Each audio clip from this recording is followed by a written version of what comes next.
Kadame yawayiriza mukama wo muli ebisiyaga bannange ensonga ziwanvuye ogenda kuba ng'obifuna mu maaso awo ate ko okuwambiwa ka Kabaka wa Buganda ebipya bizuuse era nga Pastor Kayanja agenda kuba nga abyogera mu maaso awo Eddie Kenzo Principal nabo mbayina mu maaso awo mugamba mutya mwasibye mutya abantu bange kansubire muli bulungi ng'enkola yaffe mbasaba video eno mugimpere like era n'ensaba gwe wenna atanaba kusubscribinga wano ku Suvia News Extra nti mukwano subscribinga era onyigene mu notification bell lemesubwanga byonna byemba nteekayo wano ku Suvia News Extra. Sheikh Hamada Kakayire ono nga mulombi wa dduwa era ng'akola ku nsonga z'amaka munnange business ezitambula bulungi oyagala kugenda bweru mukubireko ku namba ye y'essimu eri awo ate munnange ofune ebisingawo kuba ye akolera ddala ku bintu bingi nnyo nnyini ddala era n'ennyongera okusabira mu mwinna abalwadde abakosefukosefu tisaba ekisa kya Mukama ate kibatuukeko ba mikwano muddemu nate mufune obulamu obweyagaza sigenda kulisa era nga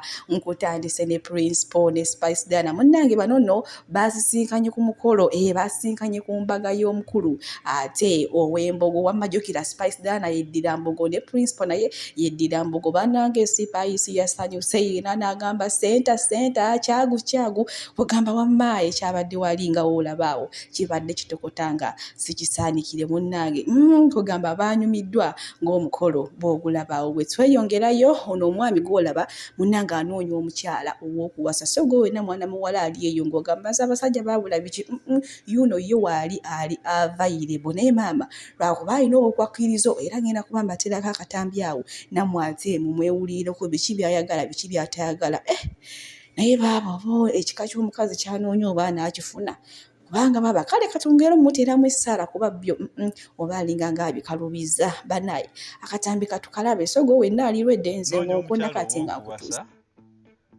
nga oteeka okuba nga baakusibako eruzira n'obonaabona nga ne bw'osanga ssente zange mu nsawo tozibba olina okuba nga tewasoma nga ne bwe mba njogera ku ssimu mu luzungu tobitegeera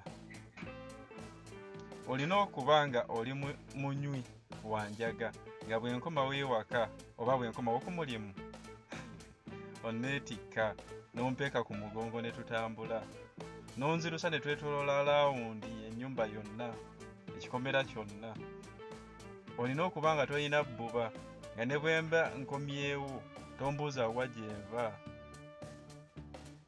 olina okuba nga munnange gwe osirika busirisi nga ne bwenkunenyaako toddamu bwe tweyongerayo ewa Reyigi yo munnange cricket oval yagijjuziza wali wonna bannaye nga woolaba omanya abantu basinga abadde bagamba oyo Kampala tewali amumanyi bamumanyi mbalala era ne Kampala tajja kufuna bantu baddiya mwana mulenzi yafunye abantu wali wonna kwegamba VIP ordinary nga zonna zajjudde dda naye omuyimbi Neira Ali avuddeyo n'atangaza jjukira Reyigi teyakyusizza ngoye yayimbidde mu lugoye olulumu saati empale teyazzeemu kukyusa munnange ye Neira Ali avuddeyo n'agamba ye yeewuunya abayimbi b'e Uganda mbu bo wabeerayo ne concert aleeta family ye ku stage n'akyusa engoye emirundi n'emirundi n'akaaba amaziga n'anyumya gyenvuddewo embu ne maama ono ye music yekka yeyayogedde kitegeeza bulijjo yibaluma munnaye ng'abayimbi babikola era nga munnange ne president w'abayimbi Eddie Kenzo yabaddeyo naye bambi teyasobodde kuyimba kubanga mulwadde naye olwatuuse ku stage abantu ne bagamba sebo obanga toyina nnyamu Kenzo tuyambe oyamuke stage tuviire genda nga woolabaawo n'abagamba bannange sizza naye nenga gyali nange mundeke muti muvuga ka speed ndi mulwadde ge mulaba ngenda kuba ati akatamikawo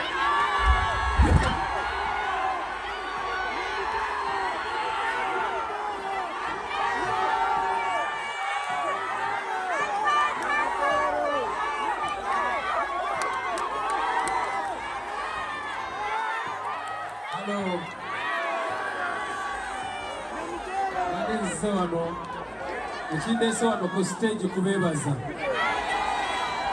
very sick by the way, but Chinka Kaseko to come here and say thank you so much. Thank you so very much.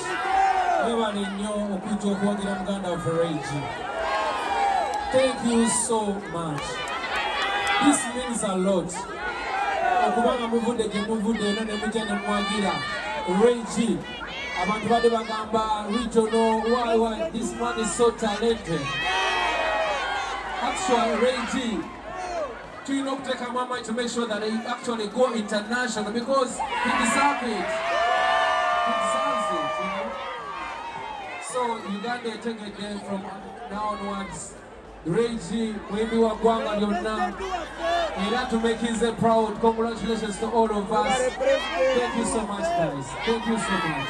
Thank you so much for coming and please enjoy the show. God bless you. I'm not feeling well, but I'll perform for you next time. Thank you so much. Thank you, Papa Kenzo. Thank you. Yalla rira bakaja katu na beu. Yeah? Yamutaro. Ani? Ema mwaka levyo na nese. Bye byareyigi nga tubitadde ku bbali bwetyo okuvuza buterevu paka ate wa mama Nabagereka Nagginda Sylvia munnange olunaku olw'ejjo ebadde birthday y'abaana abaana abazuuka abalongo manyi bazuuka bakulu nnyo naye yagenze n'aseka kwegamba ng'alaga musanyufu nnyo ku mbeera eyabaddewo ate ekitaasanyusizza bashusho in-laws jjukira teyakomye ku ekyo n'ayita ne mukyala wa Muhoozi General Muhoozi muyita babadde bonna nga balaga bali bulungi naye munnange abantu bo tekyabasanyudde era nga maaso wano Pastor Kayanja ayina ate obubaka bwaleeta naye mama butiisaamuko naye ate katubulabe kubanga tulina obitegeera mwagala amazima bantu You want the truth oba temwagala mazima or you don't want me to speak the truth? no temwagala mazima You don't want the truth.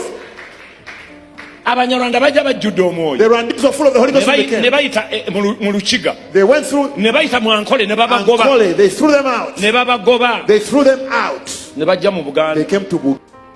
eriyo ne gye bayita eriyo obwakabaka There were kingdoms wherever they passed. naye tunuli obwakabaka bwa Buganda n'obwakabaka obulala bwonna Compare the kingdom of Anti Uganda temwagala mazima. with all the other kingdoms. You don't want me to tell you the Temwagala truth. mazima. You want me to speak the truth. tunulira obwakabaka bwa Compare Buganda the kingdom of Uganda n'obwakabaka obulala bonna mu with all the other Uganda Ugandan enjawulo kingdoms. eri very clear The difference is obvious. kabaka Muteesa Kabaka Mutesa yayita abazungu invited the Mu white Luganda. people in Luganda bajje basomesa to abantu come and teach his people. naye abazungu okujja mu When Buganda the whites came, bayita mu bwakabaka bwa they Bugisu went through Bugisu ne bayita kingdom. mu Bakeddi They went through the bonna Bakeddi. balina They all obwakabaka have ne kingdoms. bayita mu They Basoga went through the Busoga bonna balina kingdom. They all obwakabaka have kingdoms. temwagala mazima Nobody wants me to tell naye bwe you. munaamanya amazima When you know the truth, gajja bafula it will ab'eddembe make you free.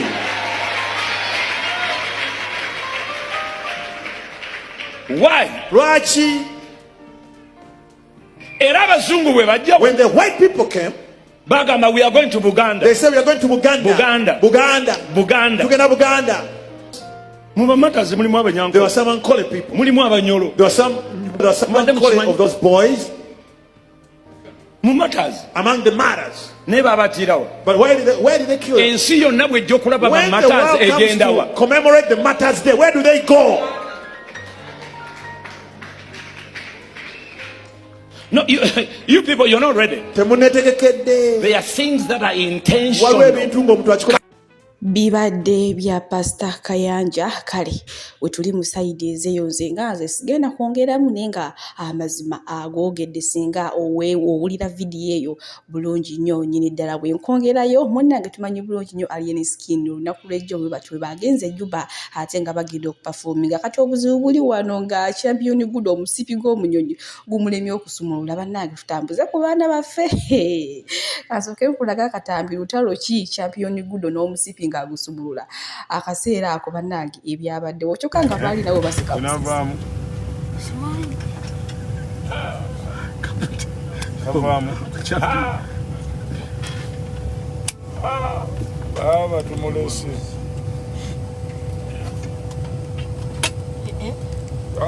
Producer, professor. Bajja mulimu n'obutabo bw'ekikulu nga bamutuuza waategeerera ddala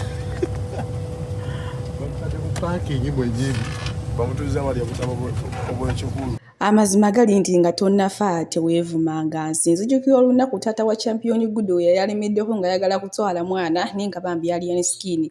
Weebala omutima ogwo munnange, weebala okulaga obuzadde n'oyagala ono omwana kale bambi bwe tweyongerayo munnange ennaku zino ba social in-laws babadde batadde dictator Amiru kwegamba nga bamutaddeko akazito nga bamugamba tulaga omulimu gw'okola, wotatulaga mulimu gw'okola tujja kugamba nti omukyala munnange Chosen Becky yakukoleera. Omanyi ebbanga lyonna okuva lwe basinkana ne Chosen Becky dictator Amiru abadde tavangayo okutulaga mulimu gwakola, naye munnange olunaku lw'ejjo ndowooza akayinja yakawulidde n'atulaga bulijjo omusajja inginiya mulambanga woolabaawo. Munnange inginiya w'amasannyalaze nga w'omulaba wali wonna tolina ky'otugamba kati munnange mwe mwenna abadde bagamba mbu Chosen Becky yamuteekamu ssente ebintu ebyo baddiya si bituufu. Omusajja alina omulimu gwe kubanga yagamba nze neekoleera abaana bange basatu ne mbaliisa we tuliwe enkuzaako eno ewa Sister Kayima. Munnange obufumbo bulabika bwali mulema kuba ebigambo byayogera tayogera kalungi nakamu konna kakwatagana ku bufumbo akatambi nkayina mu maaso wano baddiya. Katusooke tukalaba ate tweyongereyo ne mwana muwala Kadaama baba gwe yasiyaga kale bannange. Ekiri mu bufumbo kitokota si kisaanikire. Ekiri mu bufumbo lutalo sematalo olwajjako Amiini. Ekiri mu bufumbo lumbe lwa kirago. Bannange musigale mu mabaala munywe shisha mwekatankire enguuli mufe. Eno mu bufumbo gye mwegomba okujja abasajja tebakyakuba salute spana zaatalagadda. Abasajja tebakyava mu mayumba beekukumye mu mayumba bakazi babwe bwe bazukuka ku maca ne bagenda banoonye rupiya bo ne basigala mu mayumba nga banyenyampa mukka. Ayogera omwamagamaga naye eno mu bufumbo ebintu byakyuka dda, omuzannyo gwakyuka dda. Abaami be baliisa abakyala bubbi obuggalanda kati. Weesonyiwa obufumbo. Omuntu bw'akubulira ku bufumbo dduka zambwa. Va ku bufumbo, tolowooza ku bufumbo, weesonyiire ddala obufumbo, teweegomba. Bannange Sister Kayima obuzungu buvye ddala ku ggumba ery'okumutima ono anaasobola obufumbo kyokka ate nga ennaku ntono nnyo yavaayo n'atulaga omwami we munnange yatulaga omuhazibandi naye ndowooza tebigende bulungi. Tweyongerayo emabegako navaayo ne mbaleetera ku mboozi ya Kadaama ng'agamba nti baba yali amukozesa ebisiyaga era nga baateesa buli mwezi alina kumuwanga $500. Munnange bo ba Kadaama banne tekyabasanyudde yali n'omulundi n'ogumu era nga bagamba nti ono Kadaama yali alimba ng'ayagala bwagazi kwegamba kukola kikuwaayiriza mukama we. Ngenda kuba mbateerako wano akatambi era bo basaba eyamuggyako interview Hadija Kigozi mbu avunaanyibwe mbu ekitali ekyo mbu Abannayuganda bonna abali mu nsi z'Abawalabu bagenda kubakumyawo e Uganda nti ono omwana muwala kye yakoze kinene nnyo naye nze ntunulira omuwala ono talimba ekyamazima mulwadde kati yagambye mwenyini yagambye mbu nali natuuka essaawa nga nakimanyiira nga ne bwansanga nga njoza ebintu ntambula butambuzi ne ŋŋenda kuba nali mmanyi kye ŋŋendako. Ddala ekintu ekikuluma ekitwala obulamu bwo osobola otya obuteebuuza ku banno ng'olina n'essimu nti bannange ntolose ntya wano okuvaawo. Abantu abo ba YouTuber mwe mugenda okuvumirira abantu bano bagana okuddamu okuleeta eno abaana jasi nze ndi muleba ndeeta abaana naye njagala mbabuulira Abawalabu baakooye Abannayuganda lwa mpisa zaffe mbi. Abaana tebakyatambula, abaana bali ku mawafisi batudde visa bazifuna ne bazikansolinga ne bagaana okubaleeta lwa mbeera zaffe mbi. Adija tosobola vaayo n'okola story gwe YouTube omulamba n'otasooka kunoonyereza nti story eno gye bampitidde kansooke ntwale obudde nginoonyereze mmanye story gye ngenda okuleeta mu public ntuufu oba si ntuufu kubanga ekyo ekintu kitwala obulamu bw'omuntu ate kinyigirizaamu n'abalala abali mu nsi ez'Abawalabu abakola. Jase eno wali abaana ababonaabona, eno wali abaana abali mu maggwa, eno wali abaana bebalwepinga. Kaakati omuntu anaavaayo atya agambe nti bannange bandeepinga ng'ate nono yavuddeyo nagaba bankozesa nga ti abadde alimba tebamukozesa. Lwaki tebasooka kunoonyereza mawulire ge baleeta mu public okusinga lwe boonoonera erinnya ly'abaana abali eno abakola? Si buli ali eno nti abonaabona ate si buli ali mu kiyumba ky'Omuwalabu nti abonaabona. Buli muntu alina embeera ze z'ayitamu mu kiyumba. Waliyo abaliyo mu kiyumba bo nga beegatta ne bababa baabwe nga bakkiriziganya nabo mu bulungi. Ono omuwala Henry Mwange gwe yakazzaayo emabega. Oyo omuwala nze nali ngenda mukolera vidiyo. Mukwano gwe yennyini yajja n'angamba yateekamu tomato sauce. Mukwano gwe yennyini audio nzirina. Nze nagamba Fatuma oyo omuwala tebaamukuba. Nunako bwe nti nedaba nga tomato sauce n'ensirika bana. Yasi omwana afiira mu kiyumba mukolere vidiyo ne nganda nze omanyi nakoowa bino bimawulire. kyamuwadde saabu nangamba oyo omwana si mulwadde wabula ayagala kuddayo waka naye yakozesezzaako akabadi abantu basobole omukwatibwa simpase adde kale mpulira obusungu nga bulimalinga oba ngende nkola evidiyo nsiga nakola vidiyo ku bulamu bwa muntu niba nange kino kintu kikome wali abaana abafunire mu bwakadaama wali abaana balina kibadde mu bwakadaama lwaki gwoba ovumaganya erinnya ly'abalala abakola eno nagwe mulimu ng'abalala nga youtuber bwayekera ku makya n'akwata essimu n'agenda n'akola story naffe bwe tugenda kwata ne tukwata essimu ne twoyi ne tugenda ne tusiimuula kubanga ye bizinesi gye tukola ti mwe tujja kye tuweerera abaana mwe tujja kye tulya naye lwaki omulimu guno buli muntu avaayo okubanga alina kyayonoona ayonoona nnyo omulimu gw'abakadaama. What is Kadam? Kati Adija agenda kuvaayo annyonnyole ky'eggwanga agenda avaayo atunyonnyole kimuteze butezi yakitegedde omuntu ne bw'oba nga Adija okumanya nga ba-YouTuber basiru ate bakola emirimu gye nga tebali professional omuntu eyagenda ku kyeyo atakulazeeko passport atakulazeeko nti nno kino kyekiraga nti mbadde mbawalamu najja nakuwa sitole bweto n'ojja eggwanga basondereko ne ssente bwe muvumaganye erinnya lyaffe ati nange kyo kyeneebuuza Adija lwaki teyasoose kumala kunoonyereza ku muwala ono nga tannabafulumya sole kuba yagambye yamusanze mulago yagambye bamukubidde sole bwagirabye bulungi yagambye yabagire mulago kasannawuliddemu nti bamusiya yagambye nze jasokera kumakyo okukola vidiyo mmaze kuwuliriza butundu bwonna nembuma naye nze simala gapa kukakola vidiyo nga njagala manye sitole y'ono omuwala entuufu naye nze kase yagambye mbu yali yakimanyiira nga neŋŋamba ono omuwala either alimba oba baba yamukozesa nga akkiriza Adija baba bamuyise emulago omuwala ono gye yabadde yatutteko responsibility okulumirirwa abali ku kye yabakola wali eno n'abalwala ne bakeera ku makya ne bajja kuno abaana bagenda kutandika n'okusaba obuyambi abantu bagaana okubayamba bagamba abo bakadama babeera mu katemba mulindeeko nga temunagamba mbu Adija yakwembuki Adija yabadde akimanyiko kyogamba omuntu gyasoyinza okuba mulwadde n'ojja ewange n'otandaga biwundu nze Adija yabadde mu lukwe nga baagala sente kuba muwala agambye mu audio nti Adija yamugambye mbu nno simanyi lwaki okola ki lwaki olemesera munno muleka Adija abimanyiiko kati Adija bw'aba akimanyi nga naye akimanyi nti omuwala yamutadde mu kamera n'awaayiriza Adija naye mwennyini bamukwate ekigamba kyakoze kyamaanyi yetaaga mateeka babatwale mu mateeka lwaki abakulira bankuba kye bakwata Adija n'oyo omuwala si kakubadde mulwadde naye bamukwatireko si mulwadde bagame mulamu. Sheikh Hamad Kakaire ono nga mulombi wa dduwa era ng'akola ku nsonga z'amaka oyagala kugenda bweru bizinesi tesitambula bulungi mukubireko ku nnamba yate ofune ebisingawo era gwe wenna ayagala okulangira bizinesi wano ku Suvia News Extra ate era ennamba yage weri awo ya WhatsApp ate munnange ojja buzinga twogera ebisingawo.